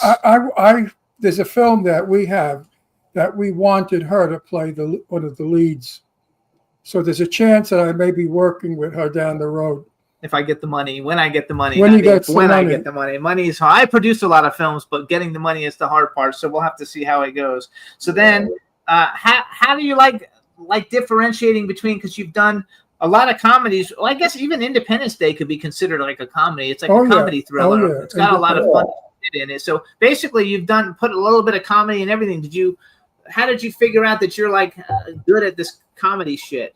Well, I think the only gift I was given from birth was timing. So comedy was obvious for me. And the first half of my career, at least the first 2/3, pretty much all comedy. And then in the last third, last 10, 15 years, I've done a lot more drama and horror films. And I think I have a face that used to make people laugh and now terrifies them. So I don't know. So what horror movies have you been in? I was in The Haunting of the Queen Mary. Oh, okay. Haunting of Bly. The Haunting of Bly Manor, which was on Netflix. I've just done a lot more drama, oddly, as I get older. But yeah, I've been comedies was where I cut my teeth on Broadway. I was in comedies with George C. Scott, and I was in the first production of Noises Off, which is on Broadway. So comedy was always my thing, and then sitcoms and comedy films, and then as I said, I think it happens to a lot of actors when you think back. They all move into drama in their later years. Will Ferrell, Billy Crystal, Robin Williams. A lot of them all end up doing dramas. Yes. I like it. I think I like, because in the chat room they're talking about like they're talking about how great like all which movies I everybody like likes. The Haunting of the Queen Mary. Yeah, I mean, I played the captain of the Queen Mary, and it was fun. It was a great role. I get to play, kind of almost a John Wayne type character. I have my moment. I thought it was a pretty well done film. It was interesting for a ghosty movie, spooky. It was not a slasher. It was a spooky movie. And Yeah. I like you the know, slasher. when I like the slashers. He doesn't like when them. we lived in Pennsylvania, down in one of the harbors is the ship, not the Queen Mary, the other one. What was it? I don't know. And it's still there, rusty and old. And I said to Jimmy, "We've got to do a movie on it because it's scary looking." It's one of the great ocean liners. Maybe the United States. It is. I don't know what it is. I forgot the name of it. But I think ships make the best spooky movies because I've been on them. You know, I used to travel across Europe in the olden days because I'm 85. So when I was 17 and 18, I was on the Queen Mary, the United States, the Christopher Columbus, and the Julius Caesar. They were all the ocean liners of the day. Julius Caesar? The Julius Caesar was an ocean liner. I went to Italy on that. And I remember going downstairs in the engine room, and it was the spookiest place in the world. Yeah. That film stands out of all your work. I like that. You see it? The Haunting of the Queen Mary? Sure, I have. I see everything that's It horror. was a I really, produce a lot of horror movies, but mine are more slashery than that. But I enjoy them. Now, you shot that on the Queen Mary in California, right? Some of it, yeah, but a lot of it was shot in London. You shot it in London? Yeah, Shot in I've got California. It was shot in London. Oh, I shot a lot of it in London. They did shoot some exteriors in the Queen Mary at the Queen Mary, but they used another ship in London for most of it. Yeah. they say the Queen Mary is haunted. Yeah, that was always the story. I mean, when you go on it, if you've ever been on it, Did you have any haunting experience? Well, he wasn't actually on the Queen Mary. Oh, you didn't work on the ship? No, they just did exteriors on the Queen Mary, and then they shot it in London. Oh, so your interior. So you didn't actually. I'm sure you didn't have any like haunted experiences on a set, no, or did you? Did you? I've only had one haunting experience in my life, and I wrote about it in my book, which I shall plug now, Caught with My Pants Down and Other Tales from a Life in Hollywood, which came out a couple of years ago. And sorry? You have a copy? You can show it to us or no? I do. I have it written down, so we were going to talk about it. Oh, look at that. Literally with his pants down. Caught with My Pants Down and Other Tales from a Life in Hollywood. Great There title. we go. That's a great title. So tell us what the book is about a little bit. It's a series of anecdotes. It's very light. It's very fortunately got great reviews. It was very much a kind of in the style of David Niven or Michael Caine. It was light-hearted. I destroy 4 people in it. I tell the truth about 4 people who should be named and shamed. But otherwise, it's very light-hearted romp through 40 years in Hollywood. But there was only one of the few serious stories. It was about a haunting in California. It's the only supernatural thing that's happened to me in my life, and I can't explain it. And I'm something of a skeptic, but the story stands on its own, and you have to kind of take notice. But yeah, no, it's luckily I think it's a fun beach read and it's a fun plane read. I know I love it. First of all, I love David Niven. Ron and I at separate times have each met Michael Caine. He used to have a restaurant in South Beach, and I was eating at his restaurant. He was sitting at the table next to me, and he spoke with me. Michael Caine was absolutely the most charming man you will ever meet in the first 2 minutes of meeting him. Yeah. He's absolutely. I met him in a restaurant in Beverly Hills when I lived there. He was with his wife, and I was with another famous actress, and we sort of sat tabled next to each other. And Michael and I continued to have conversation. What I found was he was absolutely charming the first second you meet him. I mean, how does anybody have that kind of charm? And friendly. He knew my name right away and referred to my name, Ron, and his wife. And lovely man, Michael Caine. And David Niven is the star of my favorite Christmas movie. What's the name of the Christmas movie I like with Cary Grant in that? David Niven? Yeah. Oh yeah. I know the one you mean. Yeah. Bishop's Wife. Yeah, that's like our favorite. Some of my favorite Christmas movie. I watch it every year. David Niven was another charming guy. I've never met him, but I know of him, and he was very gracious. English people are that way. You know, they're very gracious. The American is the tough American. We don't have that sort of finesse. I don't think I don't think I'd have ever ended up in Hollywood if it hadn't been for David Niven, because I read those books when I was a teenager, and they just encaptured me, and I was so entranced by the whole thing. So when the chance came for me to come when I was very young, in my 20s, I seized it and stayed. And then I worked with Michael Caine on The Prestige, and I loved that. That's the only reason I did the film, because I don't have much to do in it. And he had to call me Sir in it, which I loved. But he was so fabulous. I had such a great time with him. And what was so thrilling was that when I wrote the book, I wanted it to be in that spirit. And a lot of the critics compared it to both David Niven and Michael Caine's books. So kind of mission accomplished. I felt absolutely thrilled. So how did you get into The Prestige though? Like that's a pretty big movie to just come here and like get into a movie.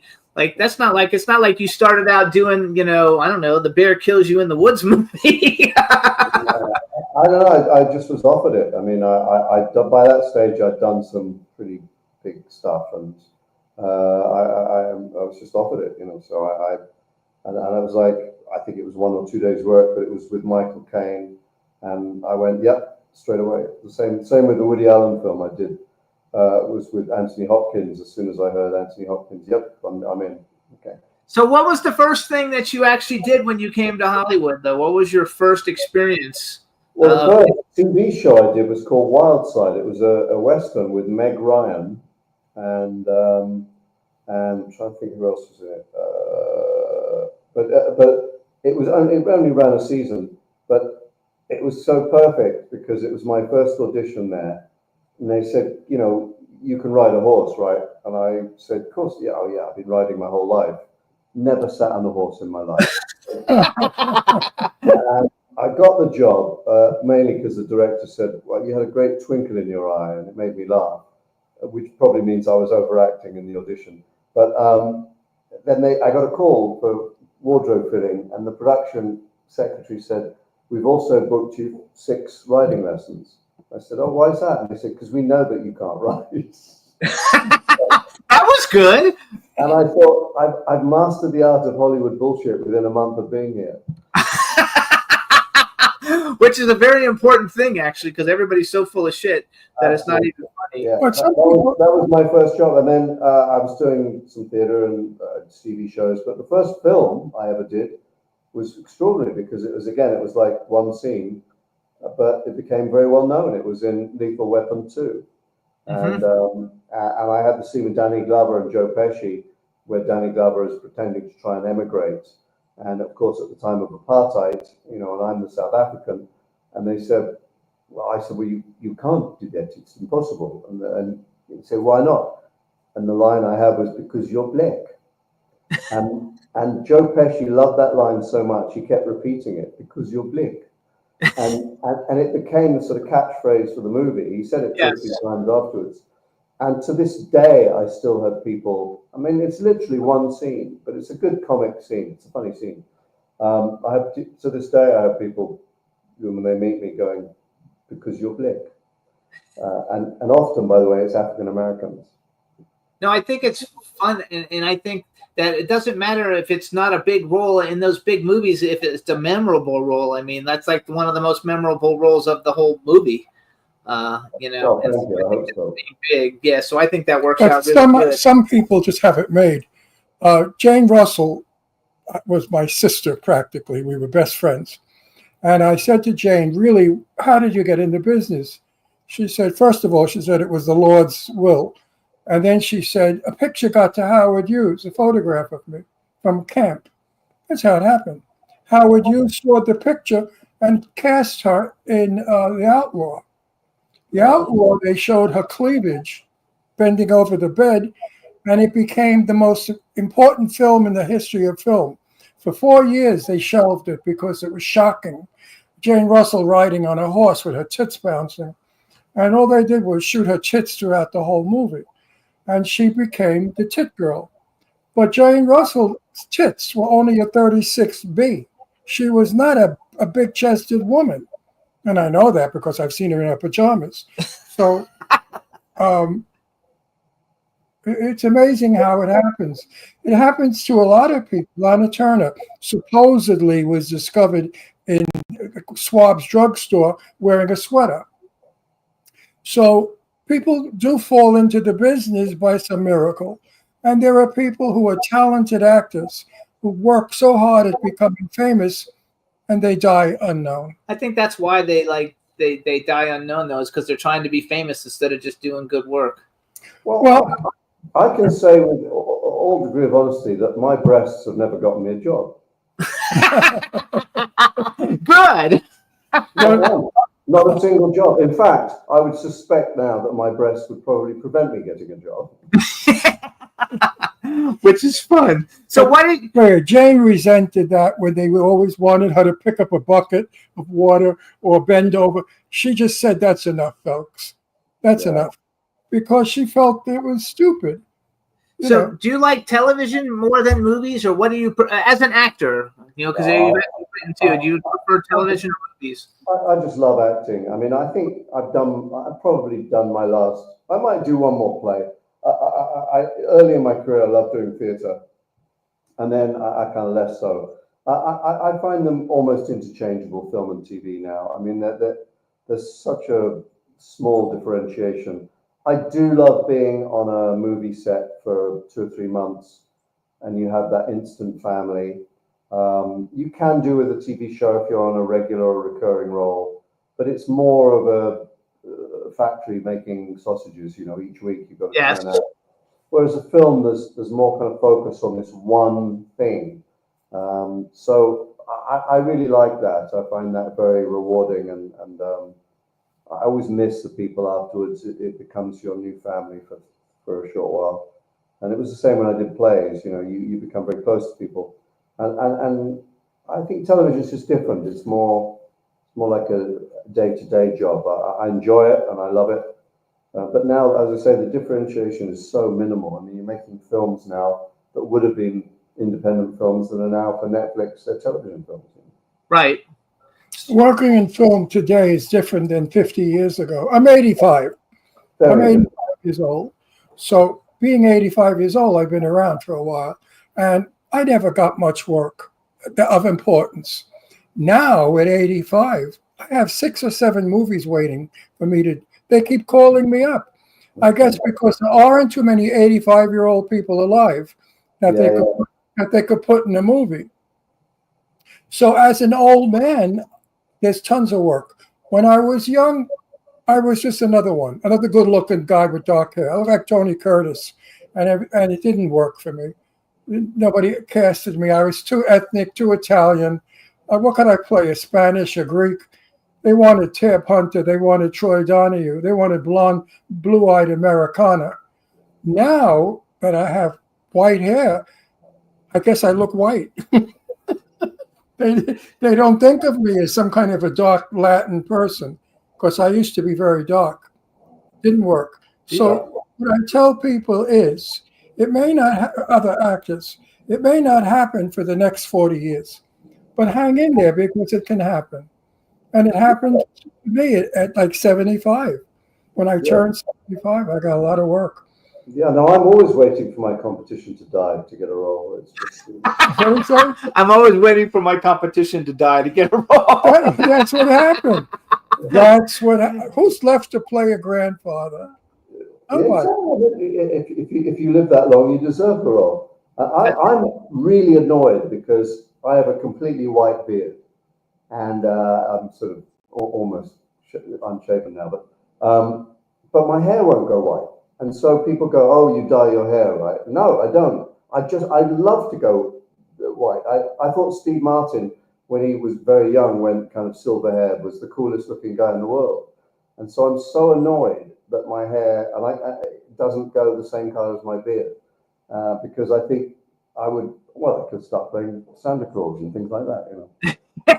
Start playing Santa No, Claus. but listen, I mean, I wish we could flash a picture of me when I was young.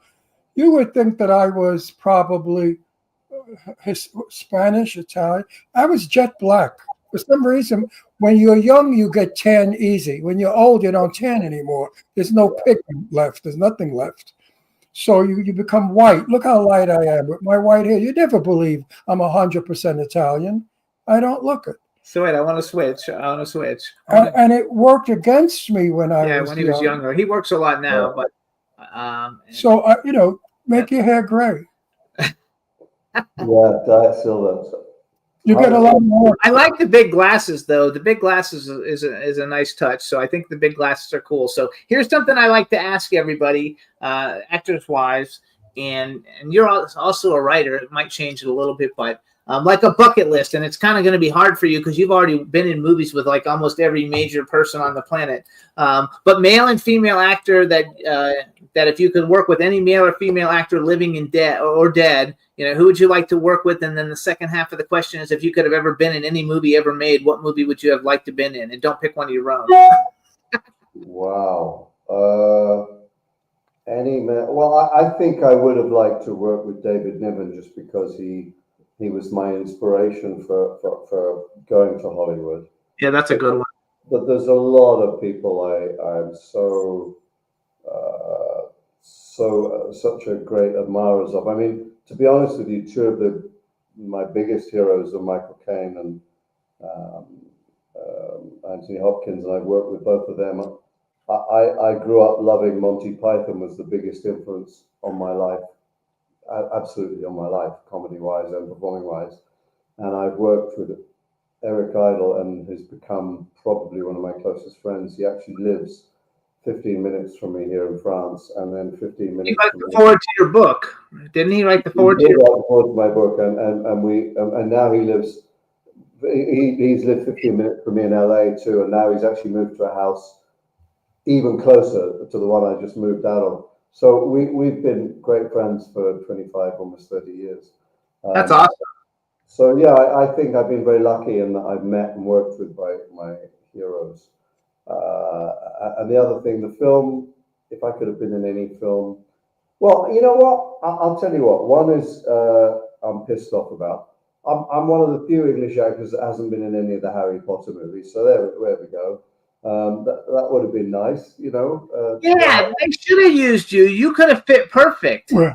Absolutely. You said he's one of the few British actors that weren't in any of the 7 Harry Potter movies. Yeah, come on. I love the Harry Potter movies, so I've seen all of them. I read all the books, and I think you would have been great in that. And they could have put you in the new TV show that they're doing. They're launching the TV show now. Yeah. I'm not bitter at all. No, and I think film-wise, I mean, any of the great classics. I mean, Shawshank Redemption or Godfather's 1 or 2. I mean, I don't know what I'd play in Godfather's 1 or 2. That's more your. Yeah, that's him. He would be good in that. Godfather. But maybe I could have played an English accountant or something. I don't know. Yeah. But those those 2 answers to your question. Oh, okay. Give me a female Actress. artist that you think would be fun, living or dead, to work with. Well, I mean, I've worked with one of the people I admire the most currently, and so, God, living or dead,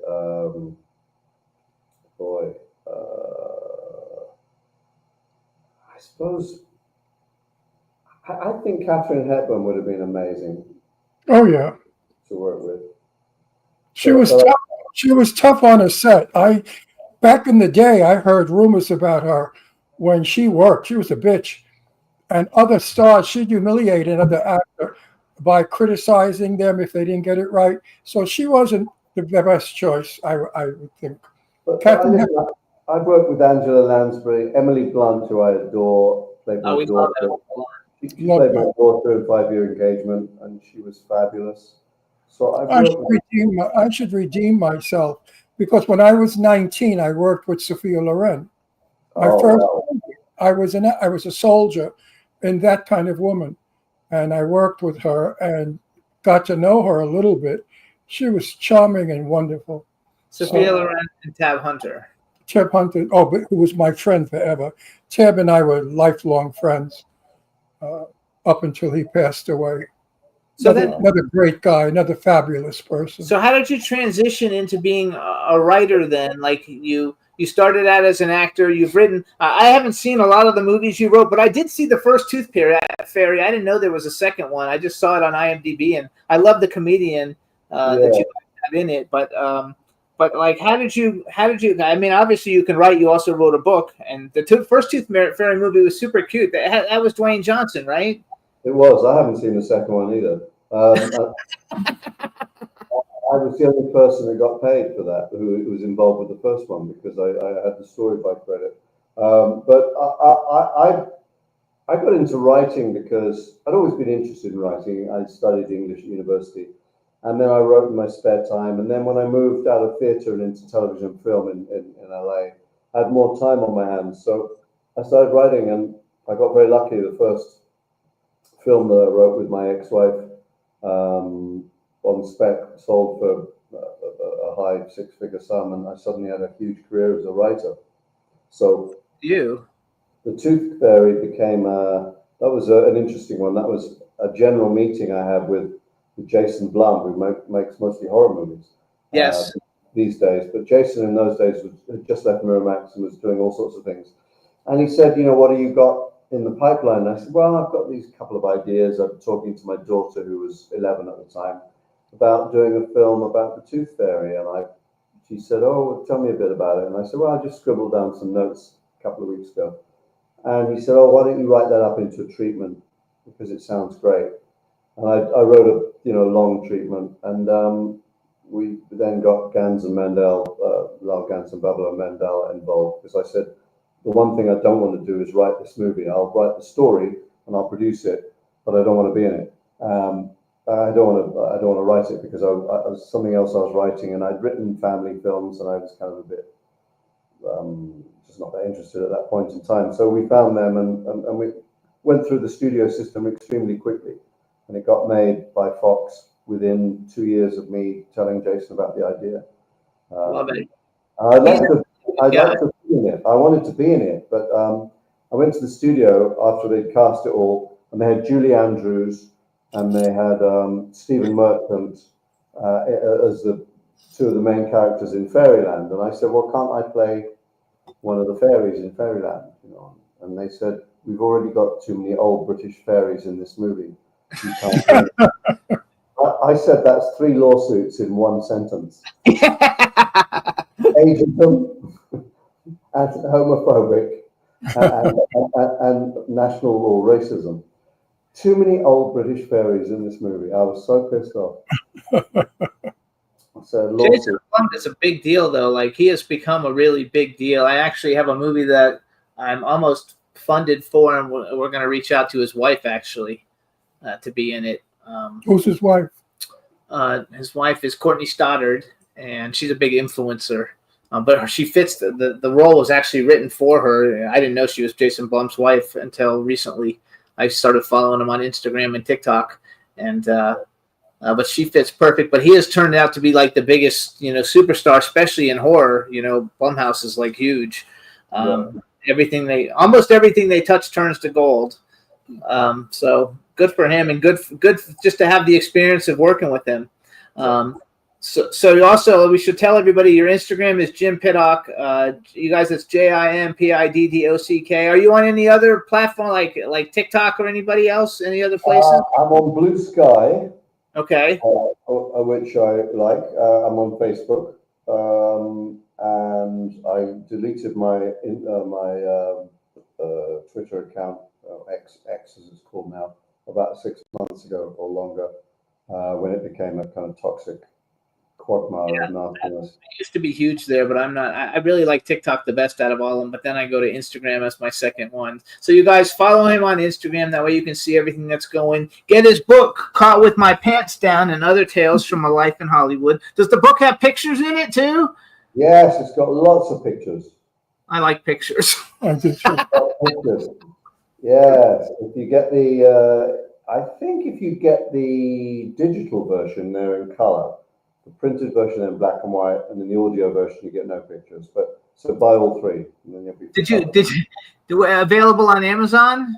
Yeah, absolutely. Amazon. Yeah, that's the best place to buy it actually on Amazon. Okay, so you guys get it, Caught with My Pants Down and Other Tales from a Life in Hollywood. Check out all his films and TV shows. The one I'm going to have to watch, is it still available? The one that you wrote, Mascots, is that still available to be seen? Absolutely, it's on Netflix. Yeah. I've never seen that one. I just noticed it when I was taking notes for you, so I'll have to go and check that one out, because I work as a publicist, so I watch a lot of stuff while I'm working. When I'm not making films. It's basically Best in Show with a competition with people wearing sports mascots costumes. So it's very silly but very much in the same structure of Best in Show. A lot of very strange people wearing very strange costumes and doing very strange performances. I love it. Yeah. All right, everybody. So this is Jim Pittock. Please follow him. We want to thank you for coming on the show. It's been such a pleasure. I hope you love living in France. But I hope that you come here sometime and we get to meet you. How could you not love living in France? Just know. for the bread alone, I'd move to France. I know, the baguettes and the croissants. Oh my God, the best bread in the world is in France. So thank you so much for coming on. I know it's late there, but we appreciate it. We've had a great time. All the best to you and everything that you do from further on out. And if you get any new things coming up and you want to come back, let me know and we'll promote the hell out of it.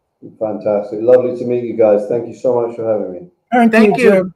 Thanks a lot. It was a good show. Bye-bye. Bye-bye. All right, everybody. Thanks so much for tuning in. We'll see you next week. Don't forget about my book. You can get my book, Pop Goes the Collector. It's on Amazon. You can get it in hardback or on Kindle. Check it out. We want to thank everybody in the chat room, and we'll see you guys next week. Bye, everybody. See ya. Bye. Jimmy, This is MC Alfred. and Ozzy. I'm just chilling, Jimmy Star, yo, sitting down and designing. Where every man in thinking, what are we gonna be wearing? Yo, I'm a Liverpool MC, you can't test me. Big up the girls inside the party. Let's get down to crazy Jimmy. Big up myself and known as Alfie, the one and only, the Turkish MC. Always love the clothes of Jimmy. Bitch, I'm yo, wanna be Jimmy Star, new celebrity. We'll take you out.